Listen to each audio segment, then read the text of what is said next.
Bismillahirrahmanirrahim. Alhamdulillahirabbil alamin. Nahmaduhu wa nasta'inuhu wa nastaghfiruh. Wa na'udzu billahi min shururi anfusina wa min sayyiati a'malina. May yahdihillahu fala mudilla lahu wa may yudlilhu fala hadiya lahu. Ashhadu an la ilaha illallah wahdahu la syarika lahu wa ashhadu anna Muhammadan abduhu wa rasuluh. Allahumma salli ala Muhammad wa ala ali Muhammad kama sallaita ala Ibrahim wa ala ali Ibrahim wa barik ala Muhammad wa ala ali Muhammad kama barakta ala Ibrahim wa ala ali Ibrahim fil alamin innaka Hamidum Majid. Rabbi shrah li sadri wa yassir li amri wahlul 'uqdatam min lisani yafqahu qawli, amma ba'. In the name of Allah, the most gracious, the most merciful, all praise be to Allah. We praise Him, we ask for His help, we ask for His forgiveness.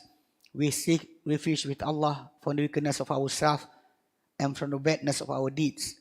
Whoever been given by Allah guidance, then nobody can be a misguider for him. Whoever been misguided by Allah, then nobody can be a guider for him.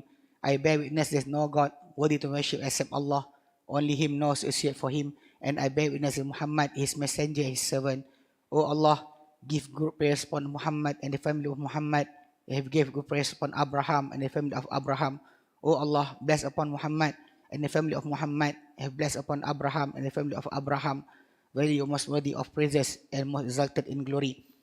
Alhamdulillah, today inshallah we continue our class, 50 Quranic rules concerning soul and life. And we actually before Ramadan,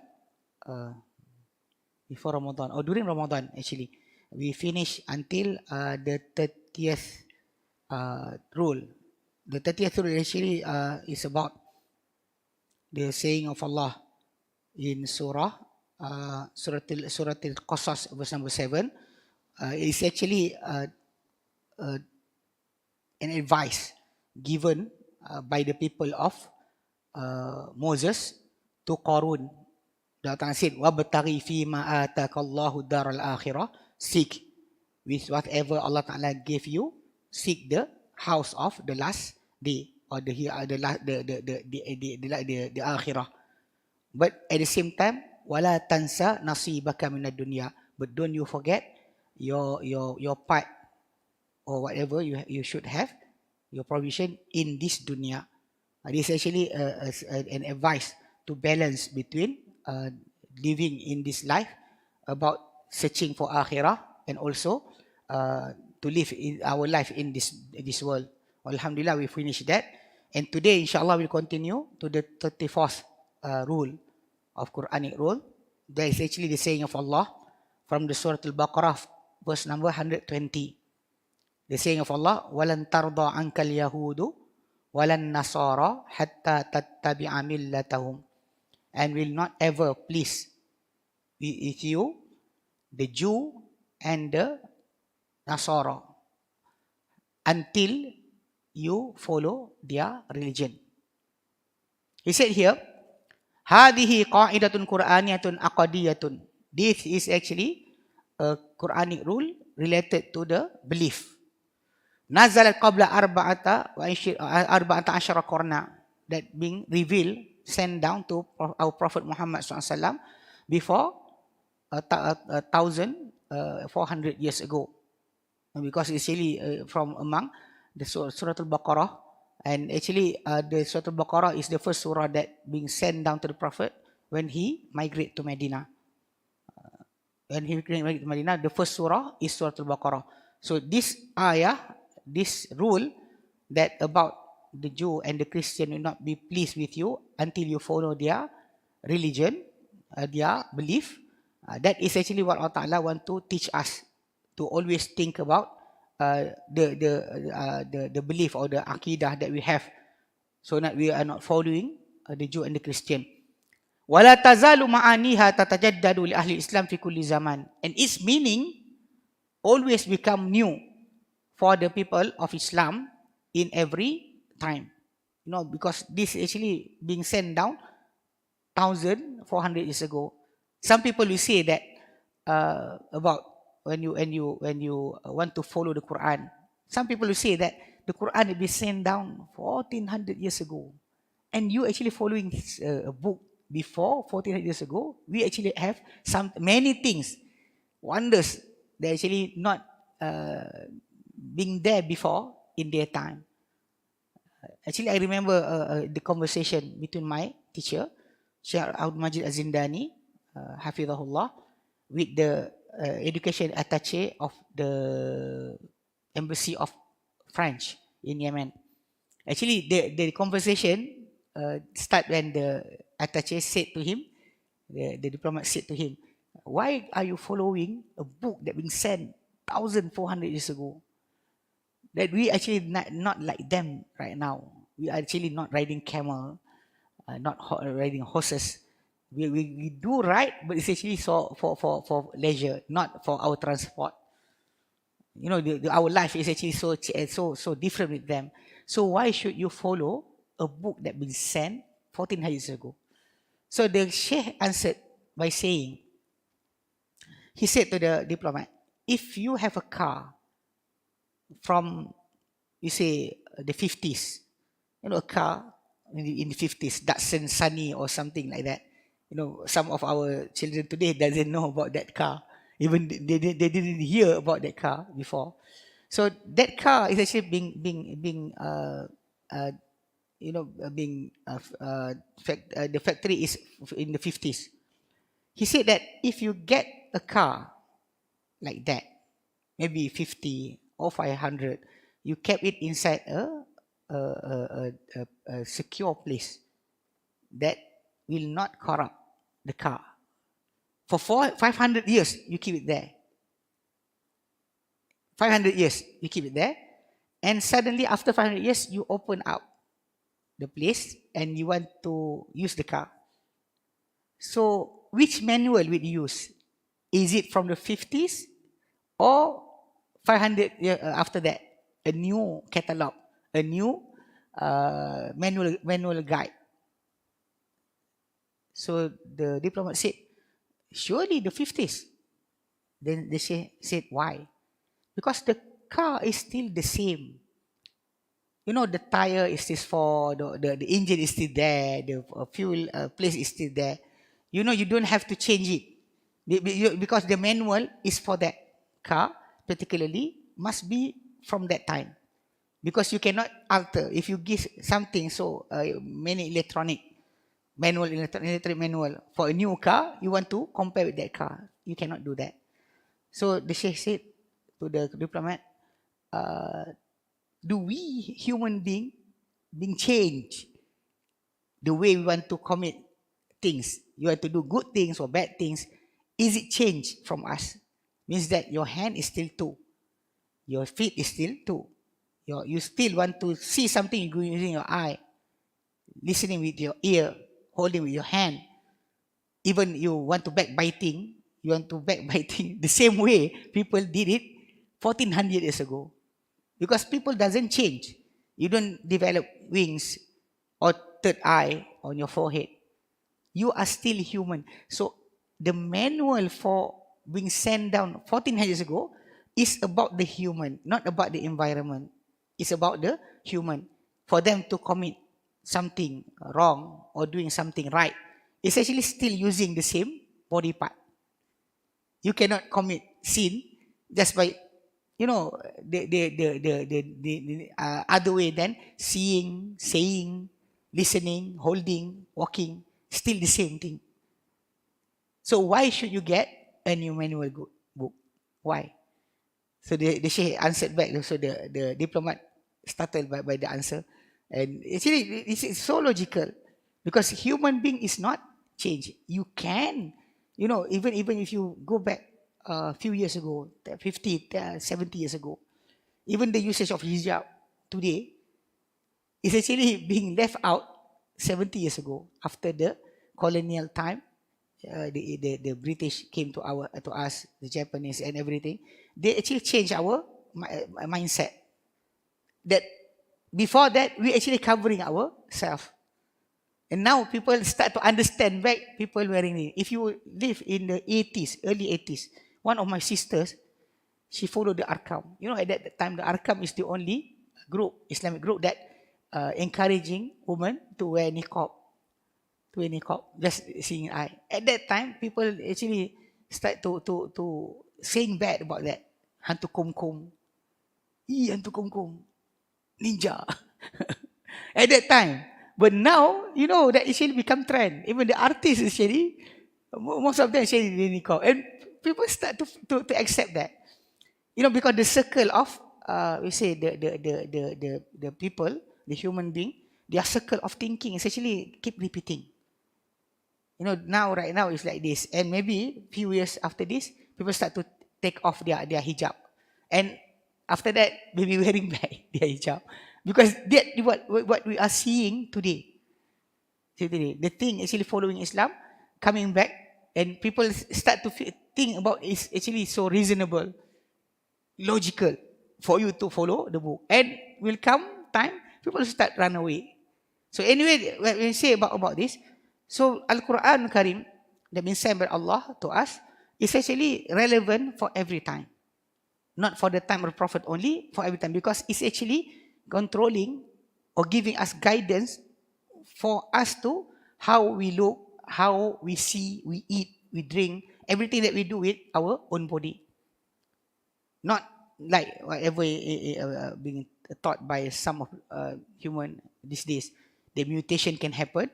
We will develop wing and start to see things with third eye and everything. That is actually something that will not happen. So that is the thing that the author want to express. He said here, ولا يخفى أن هذه القاعدة المحكمة جاءت في سورة البقرة. It is not hidden that this fixed rule came in Surah Al-Baqarah. تلك السورة التي تحدثت بتفصيل عن حقيقة أهل الكتاب. It is the surah that is actually discussing with really detail about the reality of the people of the book. You know, Surah Al-Baqarah, if you separate it segment per segment, it actually have one introduction, two big topic, and one ending. The introduction of the Surah Al-Baqarah will start from the first ayah until the ayah number 29. It's it's actually about related from the Quran. Is for guidance, and people related to the Quran become believers, disbelievers, and hypocrites. So the topic about hypocrite, you can see it until the ayah 20. The ayah 21, Allah Ta'ala proclaim about His position as the creator for everything. So whatever He want to say to us, make us to do, He actually eligible for that. And starting from the ayah 30 until 39, Allah Ta'ala give the topic about the first leadership of our caliphs in this world. That is the story of Adam inside the paradise, and the shaitan, what the shaitan did to persuade him and his wife, and after that being thrown out of paradise.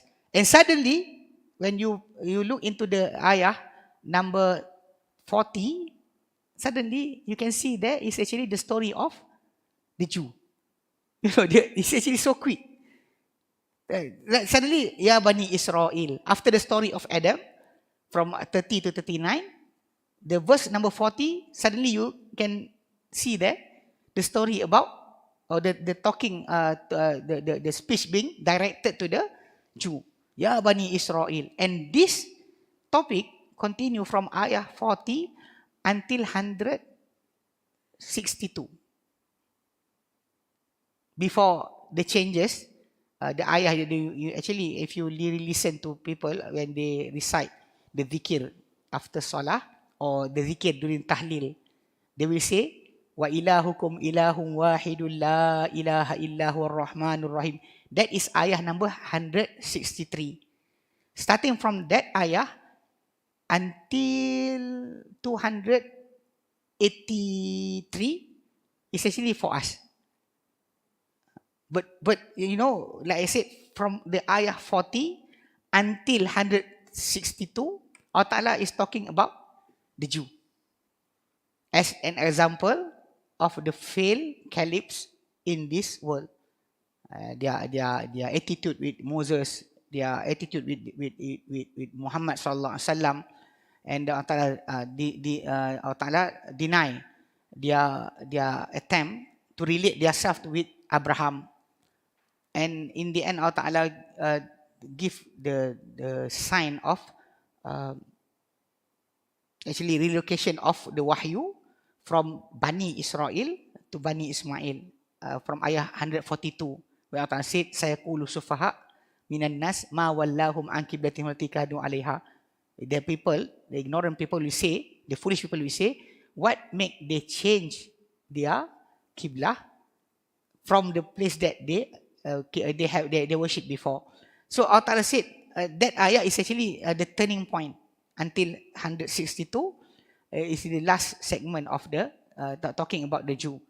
So when you look into that, nearly half of Surah Al-Baqarah is talking about the Jew, the people of the book, their attitude, what happened between them and Moses, what their question towards the Prophet Muhammad sallallahu alaihi wasallam. Everything there actually so many things that I remember. Syekh Ahmad did that, you know, because when he debating the people of the book, the Christian, some people doesn't like the way he doing that, because actually you know, provocating people to get into argument is not good. But he actually just do the debate with those who actually really want to fight Islam. Not all the people. You know, for all people, we will say about the message of Islam. But when they discussing about the true religion and everything, so he come forward. So when some people doesn't like what he did, he actually mentioned, related to our topic today, he said that if you all become the follower of Prophet Muhammad at his time, surely you will have said something like this. He said, when the Prophet in Mecca, actually the argument with the non-believers, the idol worshippers in Mecca. So the argument is there, and them being oppressed and everything. So they migrate to Medina. When migrate to Medina, they have all the resource and they have all the freedom to practice their religion. So it's not the same as in Mecca. In Medina, freedom is there. Even they actually governing Medina. So the first surah sent down by Allah to the Prophet in Medina is Surah Al-Baqarah. And half of the Surah Al-Baqarah is talking about the Jew. Ahmad did say, if you all become the companion of Prophet, surely we will say, oh Prophet of Allah, oh Messenger of Allah, we already tired fighting people in Mecca. We came to Medina, we have all the resource, we govern the Medina. Why should you poke the Jew and talking about them? You know, because like I said, half of the Surah Al-Baqarah is talking about them. But the Prophet ﷺ, he cannot control that. Whatever Allah Ta'ala revealed to him, he cannot say that this is not the right time to say. No. When whatever Allah Ta'ala sent down to him, he must convey it. He must recite it to his follower. And the recitation will come to the Jew. Surely will come to the people of the book. If you really think about that, why should you say it there and then? You know, wait, few more years. You know, just migrating to Medina and start poking. You fight with the idol worshipper in Mecca. But now, meeting with the people of the book, and new topic came into the Quran. So actually, the thing is not for the Prophet to control whatever Allah Ta'ala want him to recite. That's why the thing about da'wah, you know that sometimes people say it's not appropriate not to say something like that. It's actually you have to really care about that, because you may afraid to say it, but maybe you saying it is better for the person to really think about that. Sometimes we don't convey our message. We in Malaysia really like, about our religion, alhamdulillah. But to give away the knowledge about our religion to others is really hard. Even to our family, it's really hard. You can say about whatever you learn. You come to all classes, but the thing that you see it is wrong, or to give your knowledge to non yet Muslim. Some of them still really want to know, but in our country, the sensitivity is so high. When you say something about that, the Muslim, some of the Malay, start to trigger. Why you ask that? Even though some of the question is really an innocent question, because they doesn't have any knowledge about our religion. Actually, when I was 17 or 16, 17, actually I ride a bus from Pudu Raya to Hutan Melintang, because from there I will take a bus to my school. During that ride, a person, a non-Muslim, Chinese, sitting beside me. I don't know why. He is actually waiting for his result, SPM result, to continue his further study. So at that time, he actually working part-time, working at the snail boutique in the Alpha Angle in Wan Semaju. So his family from Perak, from Teluk Intan. I don't know what happened, but while we were sitting, suddenly he asked me, "Can I ask you one question? But you don't get angry with me." I said, "Why?" "It's okay, just ask." I really don't have that much knowledge to answer him. He asked me, he said, I see that the Buddhists worshipping Buddha, they see the Buddha. The Christian worshipping something, they see. The Hindus also worshipping something, they see. But the Muslim worshipping Allah, they don't see. Why? That question is innocent. He doesn't want to provoke me. 14, actually, maybe 18 years old between us. Actually, we are at the same age at that time. 18 years old, boys, talking. He asked me that question.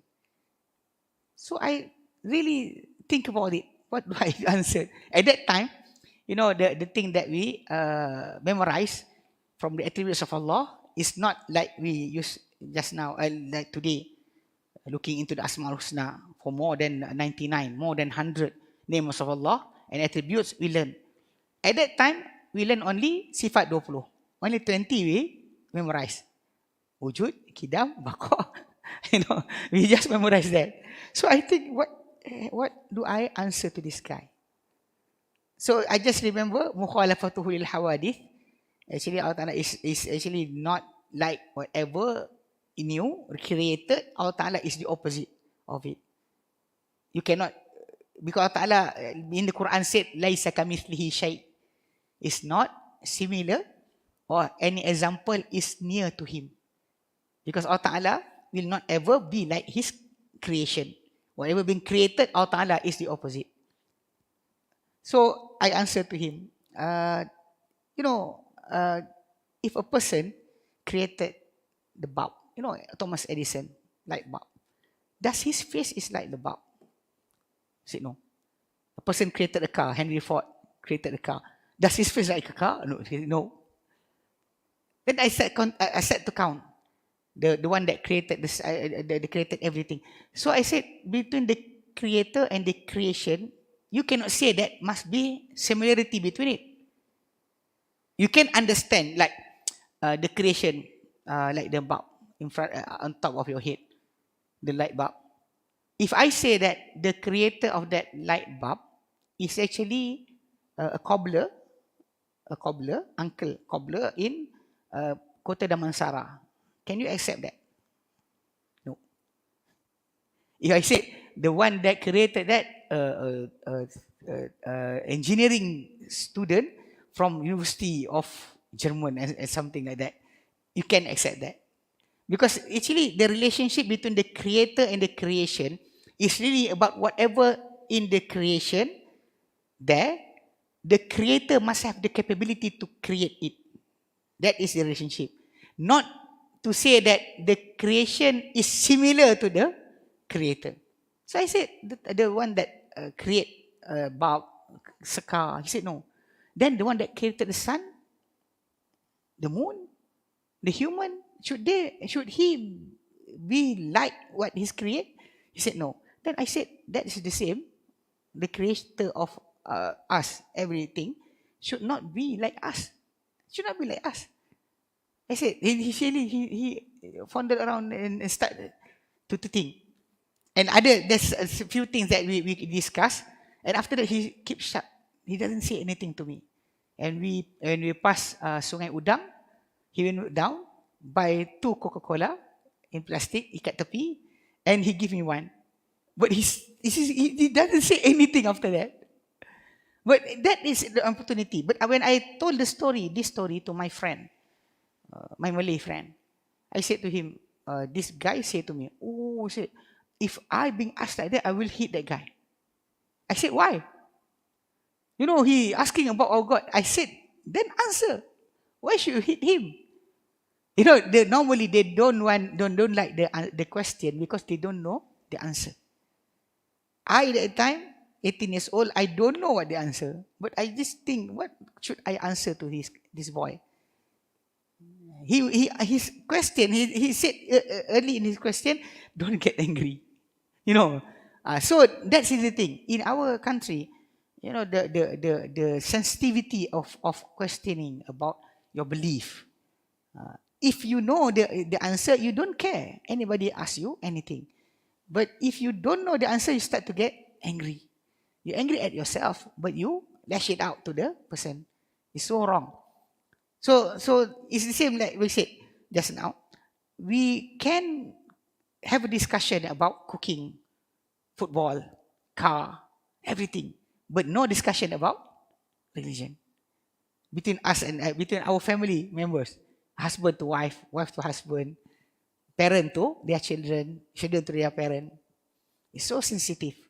And is that inside your family? How could you convey the message to those who outside of your family and those who actually not a Muslim from the start? They want to know. But the problem is we actually just feel relaxed about our da'wah is inside our community. We like our da'wah. We love our religion, but inside, not to convey it to others. So like we said just now, so whenever we learn, like Surah Al-Baqarah, we said, when being sent down to the Prophet, even though the topic is so sensitive, you know, you just came to Medina, when you were in Mecca, you don't, the talking about the people of the book is not inside the surah in Mecca. You don't talk about the Jew, the Christian in Mecca. But when you migrate to Medina, suddenly you start to talk. So people start to have that feeling. You know, their feeling towards, why? Why now? Wait, when you wait 10 years, 20 years after this, after people have, you know, become familiar with us, loving us, then we can tell them. But the Prophet ﷺ didn't stop there. So like I said, sometimes when you start the topic with your friend about Islam, you must not, you choose the right words to say to them, but you don't ever stop. Because this thing is the best thing that you can share with others. Your religion is the best thing that you can give away. You know, you said you have a product, you know, this coffee, this cleaner, this detergent, you like to share with others. But why didn't you share your religion? Because your religion is the most precious thing that if you manage to convey it to a person, is better for you than whatever precious from wealth. Khairul laka min humrin ni'am. The Prophet ﷺ said, لِأَنْ يَهْدِيَ اللَّهُ بِكَ رَجُلًا وَاحِدًا. For Allah to give guidance because of you, a person, a man, a woman, is better for you than humrun ni'am, than the camels, a group of camel that is so being lifted up with everything that is precious, gold and everything. So Humur Ni'am is the name of the being called to a camel that is actually upon it everything is there. You can become rich with that thing, but to get guidance, to give guidance to a person is better than that. In other riwayah, khairul laka min dunya wa ma fiha, better for you than whatever in this world and whatever inside it. So think about it. So that's why the Prophet didn't stop. Even though, like I said, it is sensitive, but you should not stop. Try to learn. If you don't know how to say to your friend, then ask. Maybe some of the thing that you cannot give the information. Maybe your teacher, Ustaz or Sheikh, can give you the guidance to what to say to them. Okay. He said here, Wal-Yahudu bishakli aqas, and the Jew, in specifically, likaunihim yaskun al-Madinata, because they actually staying near Medina. We did mention it before, that the Jew was staying near Medina because they are waiting for the last prophet. The last prophet that actually will come to them. The last prophet will come to them. They know about that. So they try to make sure that the last prophet will emerge from their family. They're staying there. Actually, there are a few tribes like Bani Quraizah, Bani Nadir, Bani Qaynuqa, Bani Mustalik. There's actually one of the few Jew that is staying near Medina. Actually become allies to Aus and Khazraj. The two big tribes of Medina, Aus and Khazraj, they become allies with a few group of the Jew there. So they're staying there, even though, Medina, from the side of its weather, it's not really pleasant. Not really pleasant, because people come to Medina in the time of Prophet ﷺ will get sick. Either their stomach is not really well, or some of them even sick, even killing himself, because not capable to endure the sickness that they have. Then that's why when the Prophet ﷺ went for the first Umrah on the 7th year of Hijrah, the men, the woman they don't do that. The men will open their right shoulder and they will run three round running. Why? At that time, to show the people of Mecca, we are strong. We are strong. See our hand. It doesn't become thin. And we are running 3 rounds at that time. So the Prophet ﷺ and his companion, and Umar said that at that time, I know it's actually we doing that because of that. But after the Prophet ﷺ already get power upon Mecca, the Prophet still continuing to do that, then I know it is the Sharia. If not, the people of Mecca is actually looking at them from the top of the mountain. So they are running like that and opening their shoulder to show that they are healthy. Because being actually being known before, that people go to Medina, they will sick. So, people in the Jew people, when they stay near Medina, if you really think about that, they went to Sham, to the Syria, Jordan, Lebanon, there they have rivers. So flourish. Not like Medina. You have the Tamar. We don't have any places like the people of the Sham. You cannot plant the grapes and everything, because it's actually the weather is so hot and dry. Hot and dry. We have the hot, we don't have the dry. That's why when we plant the dates tree, palm tree, it doesn't have any fruit. It's not suitable with us, except for few special cases like in Kota Baru. They said that they have the most tree there. Some of the places there, they have the fruit. After few years, they have the fruit. If you plant it here, you don't have anything. That is because the weather is not suitable.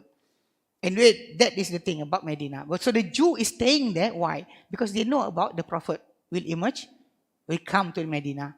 Even Salman al-Farisi, when he came, he actually following the Christianity after leaving his old religion, his people religion. He went to Sham, become a Christian, and following a priest after another. And the last priest that he met said to him, "There's nobody like us today, but you can go to the place where the palm tree is so many, and the place is actually between the two volcanic rock. That is Medina in the middle." So he went there. He want to go to the last prophet. So Salman is really knowing about that. So the Jew, the Christian, is knowing about the Medina. Okay. Nuzul hadil ayatil karimati, and the descent of this noble ayah, kama asyara ilaihi jam'un min al-mufassirin, as being pointed out by a group of commentator of the Quran. Ja'a akiba marhalatin min muhawalatin Nabi SAW li ta'lifil Yahud. It came after a phase of trial by the Prophet SAW to ease up, to make the Jew become lovable to them. After the Prophet tried, so doesn't have any result, then Allah Ta'ala sent this ayah. La'allahum yastajibun, because the Prophet thought that the Jew, will accept his calling, because they know about him. And he tried. Even the combing of the hair. The Prophet did follow the way of the Jew to comb his hair. But after this ayah and a few ayah came, then he changed the way he combed his hair. And even he said, Khaliful Yahud. And even with the Jew, he say they don't pray in their shoes. The Prophet ﷺ, when he went out with his companion, he said, Khaliful Yahud, Sallu fi ni'alikum. Go against the Jew, pray in your shoes. Don't take it off. Don't take it off. So the Prophet actually, from one time he tried so hard for the Jew to accept him. وَيَنْقَادُونَ لِدِينِ Islam, and so that they follow the religion of Islam. فَجَعَلْ هَذَا الْخَبَرُ الْقَاطِعُ لِكُلِّ مُحَاوَلَةِ التَّأْلِيفِ. And this khabar, this telling from Allah, is a sure telling from Allah, is actually cutting every trial to familiarize the heart of the Jew that the Prophet ﷺ doing with them. Yaqulu Shaykh Mufassirin Ibn Jarir al-Tabari, the head of the commentator of the Quran, Ibn Jarir al-Tabari, he died in 310. He is actually the first to compile the the tafsir of the Quran, explanation of the Quran, complete from Surah Al-Fatiha until Surah Al-Nas. Before him, every topic of the Quran is actually separated like hadith about this ayah, hadith about this ayah, hadith about the ayah, or this surah. There's only hadith separated, or the saying of the Sahaba separated. So he is the one that compiled it together to produce the first complete explanation of the Quran from Surah Al-Fatiha until Surah Al-Nas. That is actually Ibn Jarir al-Tabari. He died 310 of Hijrah. 310. It's actually not really far from the Prophet sallallahu alaihi wasallam. Because if you return back, between him and the Prophet is around 3 or 2% only. Maybe 2 or 3% that between him and the Prophet sallallahu alaihi wasallam. So what he said, explaining this ayah 120 of Al-Baqarah, he said, "Walaysatil Yahudu ya Muhammadu, walan Nasara," and it is not for the Jew, O Muhammad, and also the Nazareth, the Nasara, biradiyatin anka abada, will please with you ever. Will please with you ever. Fada' talaba ma yurdihim wa yuwafiquhum. So left out. And to seek or search whatever will make them please or make them to to agree, them, to please them or to agree them. Left it out. Don't do it anymore. وأقبل على طلب رضا الله في دعائهم إلى ما بعثك الله به من الحق. Then turn to seek the please of Allah in calling them to whatever Allah Ta'ala send you with from among the truth. So seek the please of Allah. Don't seek the please of the Jew. فَإِنَّ الَّذِي تَدْعُوهُمْ إِلَيْهِ مِنْ ذَلِكَ لَهُوَ السَّبِيلُ إِلَى الْاجْتِمَاعِ فِيهِ مَعَكَ عَلَى الْأُلْفَةِ وَالدِّينِ الْقَيِّمِ. Because whatever the thing that you call them to it from the truth, it is the way to gather. You know, you don't gather outside the religion. You gather inside the religion. You know, sometimes the problem is people thinking about you compromise your religion to go outside. You know, your circle is here. So he said that to call them, I have to go out from my religion to gather them. Because the gathering, the unification is actually inside the religion. Fihi. Ma'aka alal ulfati wa din al-qayyim. It's actually for you to be familiarized and the true religion is inside, not outside. Like these days, some people say that we should not say this is haram. The thing is haram. You say haram. It's forbidden. Like sometimes in our time today, when people say that, you know, when Hari Raya came, and people start to shake each other, and suddenly we before we learn Islam truly, we shake everybody. You know, our cousin, our uncle, the wife, husband of our auntie. We shake with everybody. Even some of us actually hugging and kissing. You know, I don't know why, but actually something is being done before. Even though, like I said, the teaching of Islam is true from the start and become corruption, and we know right just now. Actually, a few years ago, actually 2 years ago, or during the PKP, there's a diagram. Who should you shake or not? Before that, nobody care. Nobody care. And even, okay, that is in our family. But even when we work, we go to work or meeting people outside, non-Muslim, so they start to raise out their hand to us. And when we don't want to shake, we just, sorry, we don't shake.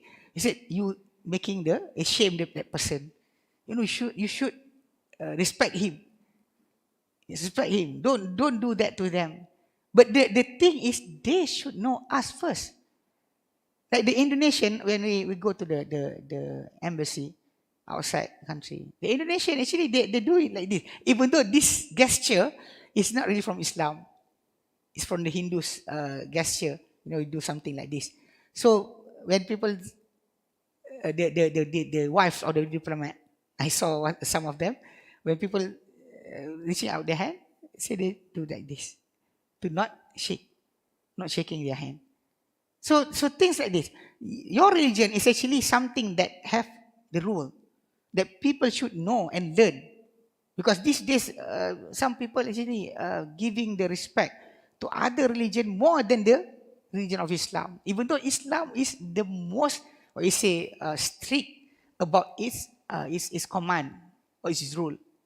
You don't go out from the Islam to actually gather people inside Islam.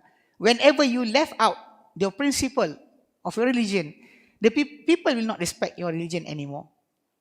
You say that, why should I follow you? You don't follow your religion. Actually, this one conversation happened between me and few of Chinese student of Ta College. At that time is the Tengku Abdul Rahman College. Because my house is actually in front of the gate. The gate right now is actually behind the house that I grew up in.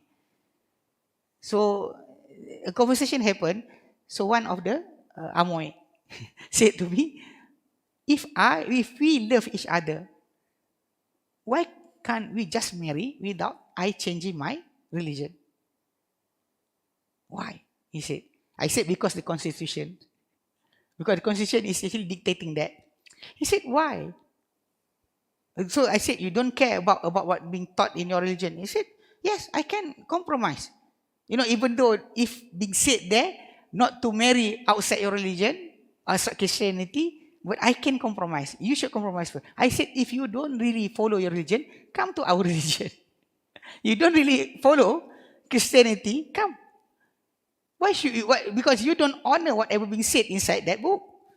In fact, you know what is inside the book. He said no. So what did you do every Sunday? We just go there, and the preacher will preach, and we sang a little song. We go back. That's the way. They doesn't know what is inside the book. So I said to her, if you don't follow, then come. Because we actually will not leave our religion. We will not compromise our belief. You can compromise by saying that if I love, I can live. Actually, I love somebody, my love is actually greater than my religion. Then I said, you don't follow your religion, come to our religion. It's better. But they have that things, thinking that you can compromise. Even one of my neighbor, I invite him to my house when the akikah of my daughter. Actually, we don't really talk much before.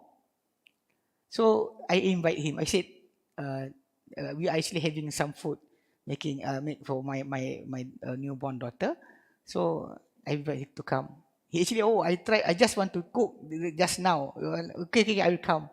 So he came to me, and I said to him, we actually slaughter sheep, not cow, because you know the sensitivity of cow.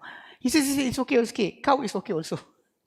but his neighbor told me that when he first arrived at that house, when he wanted to bless the house, he took 2 cows to walk inside the house, upstairs and downstairs, for every room. But when I say to him, we're slaughtering sheep, not cow. It's okay. Even cow is okay. They compromise. We Muslims don't compromise our religion.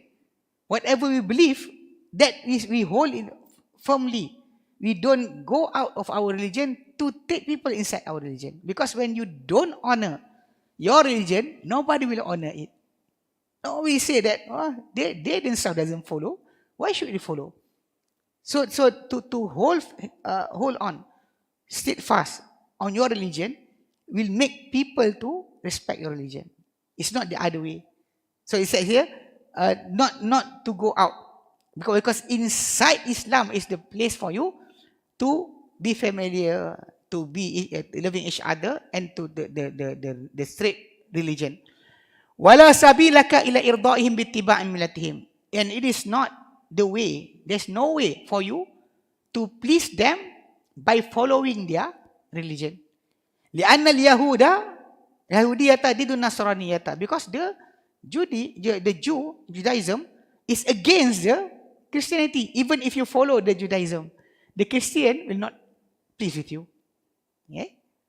And Nasraniyata didul Yahudiyata. And the Christian is actually against the Jew.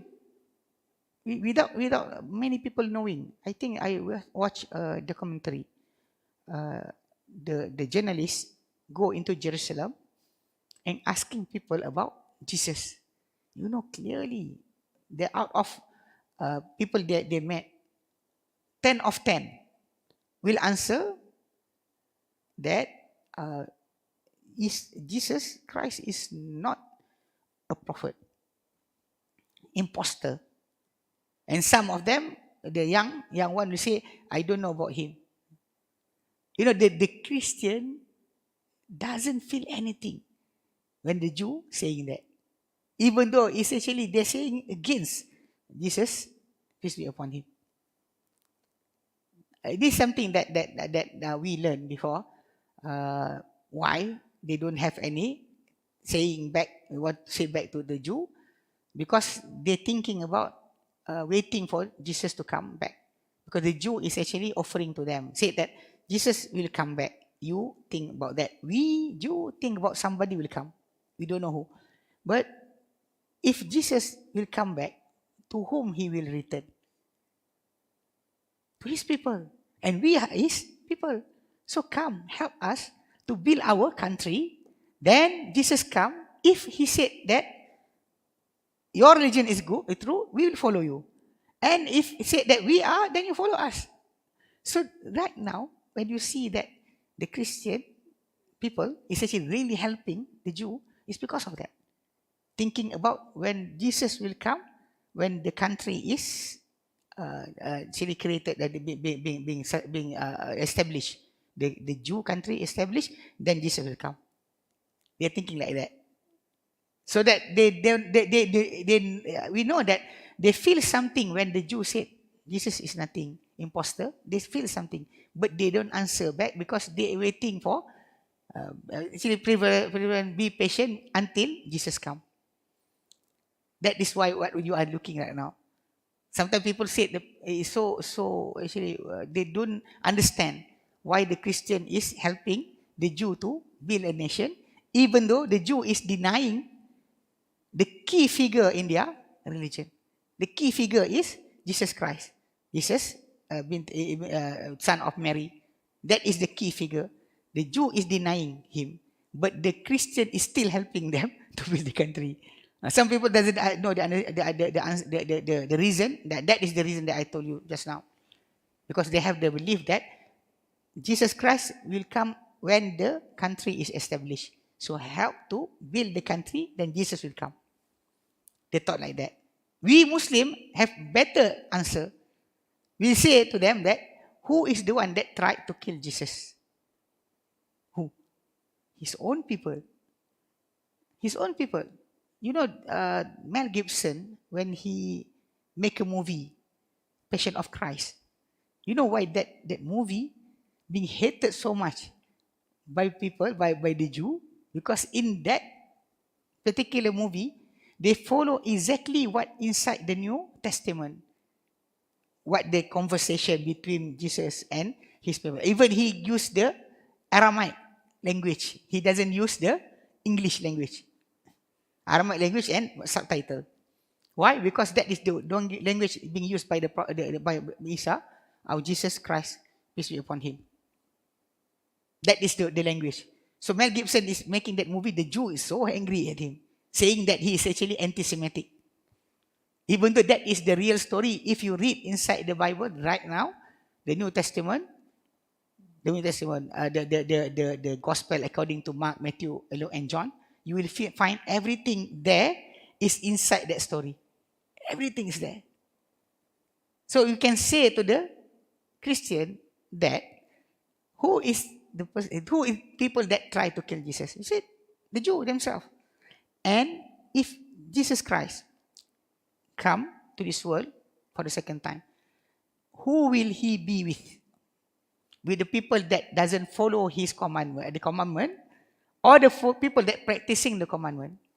Surely he will be with the people who practicing the commandment. Whatever being told by Allah, those people will be, Jesus will be with him. And we ask again, who is people in this world is actually following the commandment?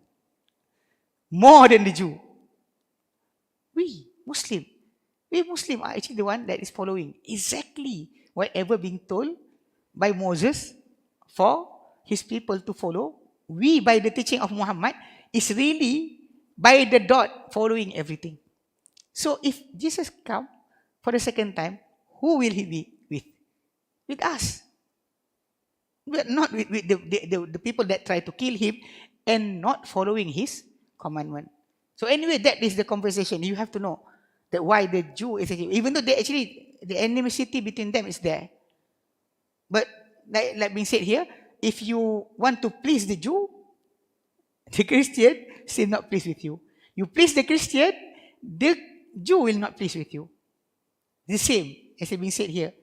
وَلَا تَجْتَمِعُ النَّصْرَانِيَّةُ وَالْيَهُودِيَّةُ فِي شَخْصٍ وَاحِدٍ فِي حَالٍ وَاحِدَةٍ. And the Judaism and the Christianity will not ever be combined in a person at the same time. You cannot be with two at the same time. This is what we are seeing these days. Things that actually against the will of Allah. Allah Ta'ala forbid. The Jew and the Christian actually allowing it. Even the last time Pope of Vatican, he's saying that even the gay community asked him, will we enter paradise? You know what he said? God made you like that. It means that you are not a sinner because God made you like that. God created you like that. So, it's okay. So, he answered today, and second day, the Vatican actually has havoc to rebuttal the saying of the Pope. You know, things like this actually happening right now. You know, the Jew eating pork, even though it's actually forbidden for them. Even the Christian is not being given that permission. They are not following the commandment. Like we said, it is because of that they cannot be combined. So how can we combine with them at the same time? To help each other in good manners, like in health, in cleaning the surrounding, to help each other, to the sick. Yes, we can be with anybody. Not only the people of the book, people that actually idol worshippers also can be with us in doing things like that. But in our belief, in act of worship towards Allah, there's no such thing you can gather yourself with them at the same time. وَالْيَهُودُ وَالنَّصَارَى لَا تَجْتَمِعُ عَلَى رِضَى بِكَ. And the Jew and the Christian also will not combine, will not be in one to please you. They will not please you. Then why should you? إِلَّا أَن تَكُونَ يَهُودِيًا أَوْ نَصْرَانِيًّا. Except you become a Jew or a Christian. They will not please with you. وَذَلِكَ مِمَّا لَا يَكُونُ مِنْكَ أَبَدًا. And that is something will not be from you ever. Will not be from you ever. You cannot be like that because you are a Muslim. How can you be? That is a principle. Like I said, some people doesn't follow religion because they said that to gather people outside, we have to go outside. Go outside of religion, take them inside. No such thing. Call them inside religion. Not to go out yourself from inside religion, go outside, go against the principle of Islam, the principle of your religion, just to please them. Because they know that they actually doesn't follow their own religion. This is something that you have to really understand. So he said here, لِأَنَّكَ شَخْصٌ وَاحِدٌ. Because you actually, O Muhammad, is a single person. وَلَا يَجْتَمِعْ فِيكَ دِينًا مُتَضَادًا. And they will not combine inside you two contradicting religion. This is a contradicting, and inside you the same thing. It's not happen. Fi halin wahidatin. In one time. In one same time cannot happen. It cannot happen. Wa idza lam yakun ila ijtima'ihima fika fi waqtin wahidin sabil. And if the combination of the two religion inside you at the same time, there's no way for it. Lam yakun laka ila irda'i fariqain sabil. Then you also cannot please the two group by any way. You cannot get them to like you. Because if you like this one, you go with this one, the other one will not accept you. You go to this one, the other one will reject you. Wa idza lam yakun laka sabilun yakun laka ila dhalika sabil. And if you don't have any way for that, falzam hudallah, then stick always to the guidance of Allah. Alladhil jami'il khalqi, that is actually is sent to all creation. Ilal ulfati alayhi sabil, that Allah Ta'ala make for everybody to become familiar with other, to become good with each other. That is the way that Allah Ta'ala wanted. And it is because, like being said before, the Prophet ﷺ said, among things that being given to him, not to the other prophet before him, that he is being sent to all humankind. By the time the Judaism and Christianity is only for their own people. All the religion before Muhammad is for the prophet own people. Moses for his people, Jesus for his people, not for others. not for others. That is the thing that they cannot, you cannot be, like you really like to be a Jew. You cannot be a Jew. You cannot preach Judaism because you are not from their own blood. Because the religion is for them only. The Christianity also the same. Even Jesus Christ, peace be upon him, he answered to a woman during his time. He said that it is not good to give bread, essentially for the children, to the dog. And he said, I am not sent except to the lost sheep of Israel. But when John Paul, the Trinity creator, the one that created the ideology of Trinity in Christendom, he actually the one that opened up the way for the Christianity to be spread to non-Jew, non-Israelites. Before that, Jesus Christ, him, doesn't convey the message to others. Only for his family only, his own blood, his own relative only. So because of that, you cannot be actually to become a Christian, to become a Jew, because you are not from the same family. You are Malay. Except some people I heard, they said that we are actually from the family of Jew. There's people writing in Facebook, Patriot.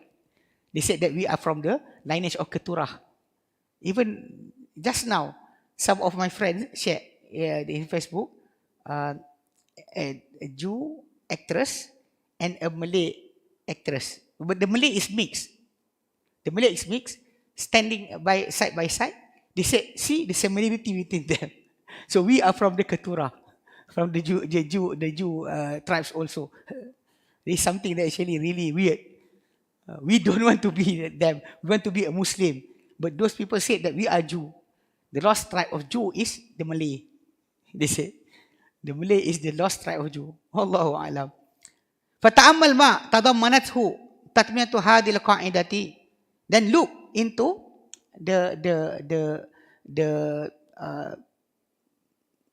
ending of this rule. Min wa'idin azim. Because Allah Ta'ala said after this, wala ini taba'ta ahwa'ahum. That Allah Ta'ala make a great warning for those who follow the desire of the Jew and the Christian. Waliman hadal wa'idul azim. For whom is actually this great warning. Li Muhammadin sallallahu alaihi wasallam, for Muhammad sallallahu alaihi wasallam, ma'annahu la yumkinu an yaqa minhu shay' min dhalika. Even though it cannot happen from the Prophet sallallahu alaihi wasallam something like this. Bi'ismatillahi lahu, because the protection of Allah for him. Qala Allah Ta'ala fi tatmati hadhil qa'idati al-muhkamati. Allah Ta'ala said in the ending of this Quranic rule, this fixed rule, Allah Ta'ala said to us, after said, walan tarda ankal yahud walan nasara hatta tatabi'a millatahum. Say, O Muhammad, they will know, the Jew will not be pleased with you, and the Nasara will not be with you until you follow their religion. Then Allah said, Qul inna hudallahi wal huda. Say, O Muhammad, that the guidance of Allah, that is the guidance. Wala ini taba'ta ahwa'ahum. If you, see, the Prophet, Allah said to the Prophet, even though it will not be happening to the Prophet at all, it's so impossible for the Prophet to do that. But Allah said, wala ini taba'ta ahwa'ahum. If you follow their desire, ba'dalladhi ja'aka minal ilm, after whatever came to you from knowledge, ma laka minallahi min waliyyin wala nasir. There's none for you from Allah, any protection, no help. Allah will not help you, Allah will not protect you. Allah said like that. It's a warning from Allah. If you follow their desire, then Allah will not protect you, Allah will not help you. Ta'ammal kayfa qasama Allahu ta'ala al-amra. See, look, how did Allah Ta'ala separate this matter? Fi hadal asl al-azim, in this great pillars. Ila qismain, on two part. Hudallah wa hawa. Huda wa hawa is actually guidance and also desire. Because Allah Ta'ala said, Qul inna hudallahi wal huda. Say, O Muhammad, the guidance is the guidance of Allah. Then Allah Ta'ala said, wala ini taba'ta ahwa'ahum. If you follow their desire. So Allah Ta'ala separate between guidance and desire. Fal huda huwa hudallah. Then guidance is the guidance of Allah. وَلَيْسَ وَرَاءَ ذَلِكَ إِلَّا اتِّبَاعِ الْهَوَىٰ. And there's nothing after the guidance of Allah except following desire. You cannot say that this also have the guidance from Allah, this guidance from Allah, but this also, no. It's only one, either guidance of Allah or desire that you following. إِلَّا اتِّبَاعِ الْهَوَىٰ وَلَئِنِ اتَّبَعْتَ أَهْوَاءَهُمْ. If you follow their desires. يقول ابن جرير رحمه الله في تتميمة تعليقه على هذه الآية. Ibn Jarir say again, may Allah have mercy upon him, in completing his comment on this ayah, يعني جل ثناؤه بقوله, he meant, he, Allah, that he so great his praises, he said, by his saying, وَلَئِنِ اتَّبَعْتَ, if you follow, Ya Muhammad, O Muhammad, hawa haula il Yahud wan Nasara, the desire of those Jew and the Christian, fima yurdihim anka, in what that make them pleased with you, min tahawurin aw tanassurin, that you become Jew or become Christian, fasirta min dhalika ila irdaihim, then you become in that to please them, wa faqta fi mahabbatihim, and you also have complied to loving them, min ba'dil ladhi ja'aka min al-ilm, after whatever come to you from knowledge, bi dalalatihim wa kufrihim bi rabbihim, about their misguidance and their disbelief towards their God. Because you know that in the Surah Al-Baqarah, Allah told us about the story between them and Moses. Essentially, the story is so, let me say, so exposing about their misguidance. You know, when Moses said to them to enter the city and say Hittah, bow down your head, say Hittah. You know, they turn out their buttock, enter the city like that, and say Hintah. You know, they changed the word. When Moses left them for 40 days, they worshipped the gold calf.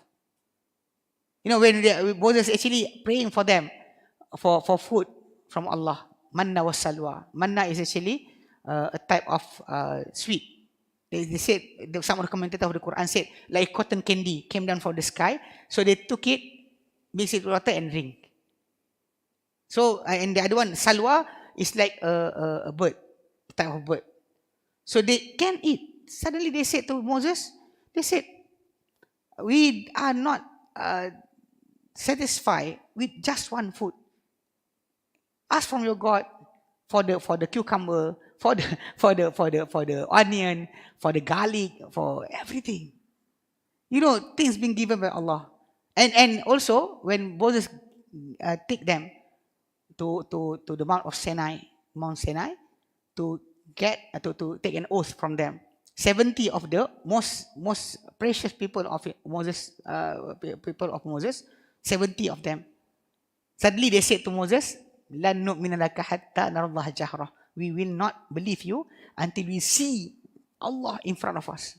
Then we will believe you. You know, after everything, after the separation of the sea, after being saved from Pharaoh, suddenly they say something like that to Moses. Can you see what happened? You know, continuously they actually doesn't follow whatever Moses told them to do. They're actually not honoring everything. So after you know this about them, so oh Muhammad, if you still want to please them, follow them, even though you already know about whatever they did with Moses. وَمَنْ بَعْدَ الَّذِي اِقْتَصَصْتَ عَلَيْكَ مِنْ نَبَئِهِمْ. And whoever after those who I told to you from their story in this surah, if you still follow them, مَا لَكَ مِنَ اللَّهِ مِنْ وَلِيٍّ. There's none for you from Allah, any protection, any protector. يعني بذلك, Allah meant by this, لَيْسَ لَكَ يَا مُحَمَّدْ مِنْ وَلِيٍّ يَلِي أَمْرَكَ. There's no protector, no governor that will govern your matters.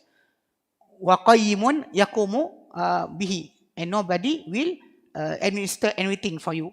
وَلَا نَصِيرٌ. And no helper. يَنْصُرُكَ مِنَ اللَّهِ. That will help you from Allah. Yadfa'u anka ma yanzilu bika min uqubati. That will help you from whatever, that will protect you from whatever will be sent down to you from his punishment. Wa yamna'uka min dhalika, and also stop you from that. In ahalla bika dhalika rabbuka. If your God already want to send it to you, all of that. So nobody will help you, protect you, nobody will help you. No one will govern you, will administer your matter. So that is actually one of the biggest threat by Allah. When He told us He will not govern us anymore, He will not help us anymore if you follow whatever being asked by the Jew. That is actually so big. For the people who know about the threat, this is so big. فَإِذَا كَانَ هَذَا الْكَلَامُ مُوَجَّهًا لِلنَّبِي. If this saying was being said to the Prophet Muhammad sallallahu alaihi wasallam, famanin nasu ba'dahu. Then who will be after him? You know, we after the Prophet sallallahu alaihi wasallam, if he being warned like that, what will happen to us if we doing something like that? So we stop here, inshallah. Then we continue, inshallah, next week. For this thing. Actually, this matter is actually really important, because sometimes in our time these days, you know, the family or the family values in the Western country is so low, so drop. Their family institution is actually already fall down. But we see that some of our people is still asking them, what is the solution for our problem, for our family problem? We asking them. They are actually cannot do anything with their own people. We asking them to we consult them. Even we appoint them to become our consultant, to teach us how to live our family life. When they actually doesn't have that thing, they don't have the value, but suddenly we asking them. That's the way we start. Inshallah, we continue. Any question? Any question? No question? Okay. One question. Wait.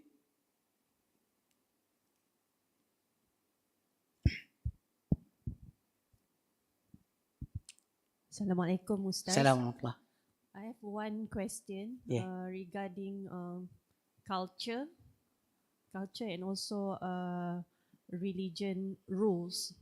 Like, you know, in Malay, especially in Malay, we have the culture of respect the elderly. So how do we relate or address the culture against religion rules? Like, how do we, you know, when we want to advise the elderly, especially on the things that we know that it's wrong, but they're still practicing it, but without creating any issues, especially against family members. Especially, I like your example just now about the salam. Yes, it's very true. And also aurat. Yeah. Even small daily matters like sleeping arrangements, meeting at the kitchen, you know, between in-laws. Yes. How do we address this matter? Okay. Actually, when we relate the culture and religion, actually, alhamdulillah, that's quite a good question. So how do we really making them understand? The starting point is actually to make sure that they understand that following the command of the Prophet is obligated, is compulsory. The problem with our people, our Muslim Malay Muslim people, born Muslim, they thought that everything that they are doing from the start of their life is actually right, because my parent did it, my uncle did it, my auntie did it. Suddenly you said is haram, it cannot be done today. That is because they doesn't know that following. Sometimes they heard about the thing. The thing is actually haram, is actually being said, but they said that is only from the saying of the Prophet. Because when I was teaching one time in Damansara, I don't know, UK Perdana. You know, one of the sister is saying something to me. After I explained, he said, Ustaz, I think that is only inside the hadith, is it? Not in the Quran. You know, when I heard that words from her, my temperature raised up. I suddenly said, what? What did you say? It's from hadith only, okay? Not from the Quran. So because in our society, that is a problem. First thing first, they don't really know. They know something about that.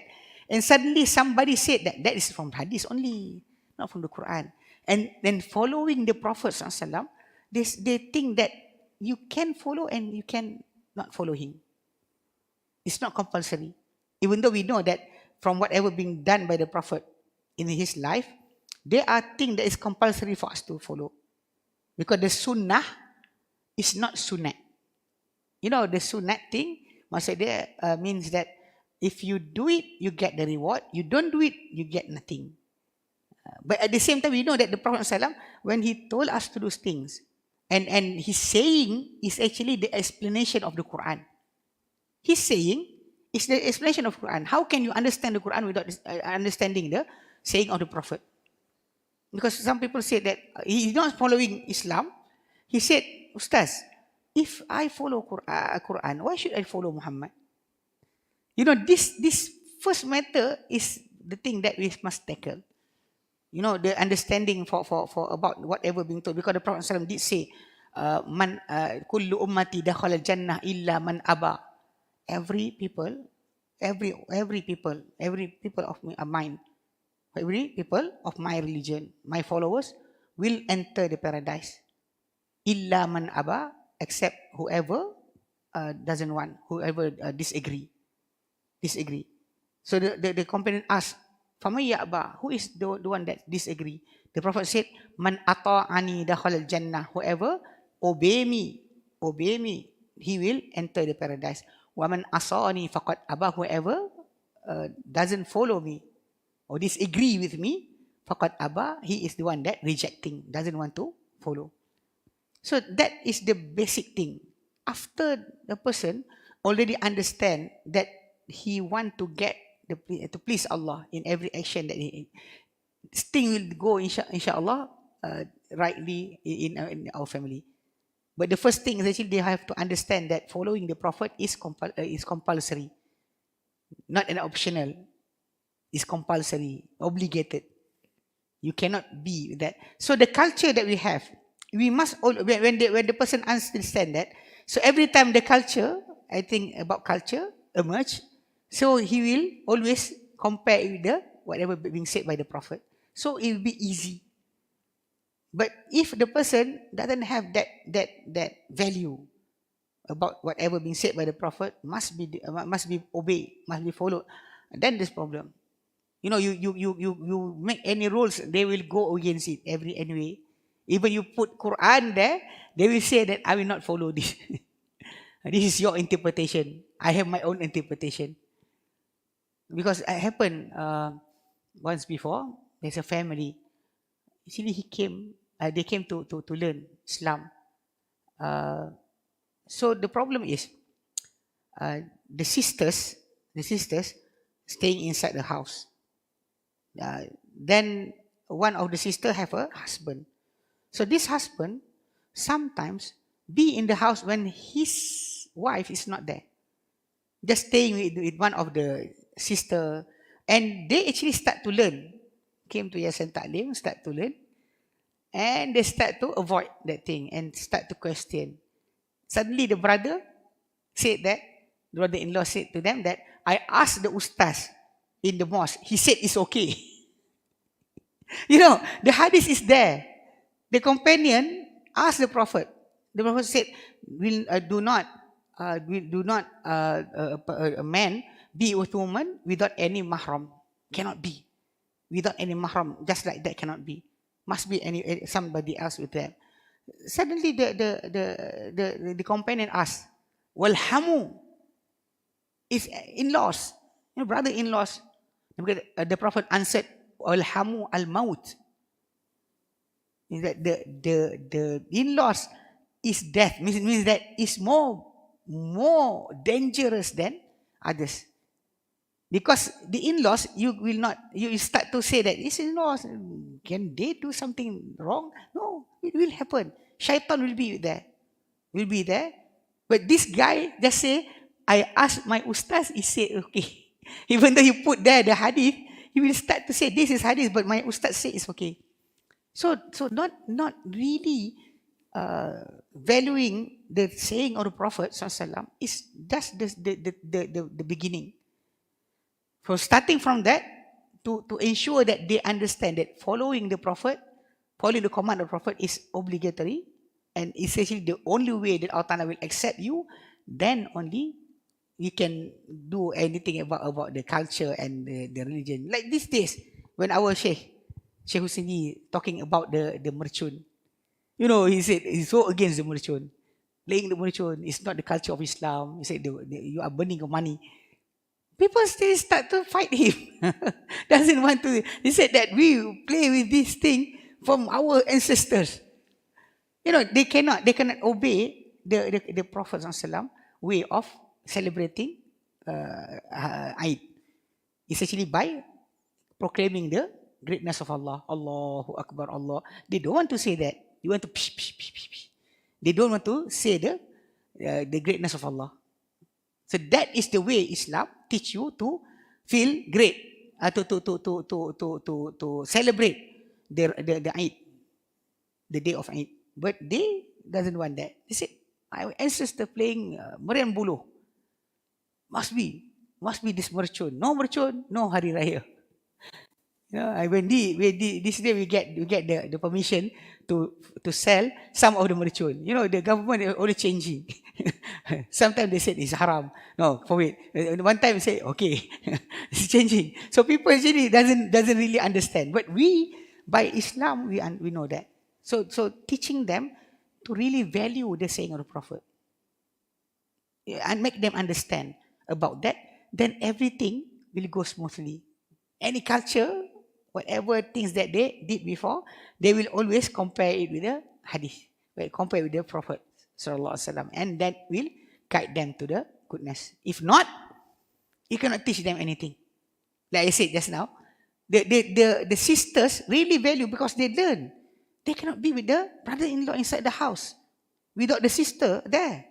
Even one of them came back early and the brother is there sitting inside the house. So they say, cannot. My sister-in-law, once before, staying with us in apartment in Kota Damansara. When she is inside the house, I will always stay at the park, inside the condominium, stay there waiting for my wife to get back. I said, when you get back, I want to go to toilet. So I will stay. I will not enter the house. Even though the sister is still studying or just working, I will stay at the park, waiting there until my wife get back from work. That is actually we value what Allah Ta'ala teach us. If not, then we don't care. Because the care of your the understanding of following the Prophet is not optional, is compulsory, that it will help. If not, like I just said just now, the sister so doesn't want to be like that because the Prophet forbid the thing to be done. But the brother-in-law said that I asked the ustaz. The ustaz says it's okay. How can the ustaz saying to be compared with the hadith of the saying of the Prophet sallallahu alaihi wasallam? So it's really nazar, respect the Prophet. That is the way. So you want to build culture and religion, make sure that they really understand that following the Prophet is a must, not an optional. One day you want to do, you do. The other day you don't want to do, you don't want to do. No, that's not the way. Then when they understand it, inshallah, it will be better. Okay? Alhamdulillah. Any question? No? Nothing. Alhamdulillah. So we stop here. We continue inshallah next week. Wallahu a'lam. Wa sallallahu ala Muhammadin wa sallam alhamdulillahi rabbil alamin. Subhanakallahumma wa bihamdika ashhadu an la ilaha illa anta astaghfiruka wa atubu ilaik. Assalamualaikum warahmatullahi wabarakatuh.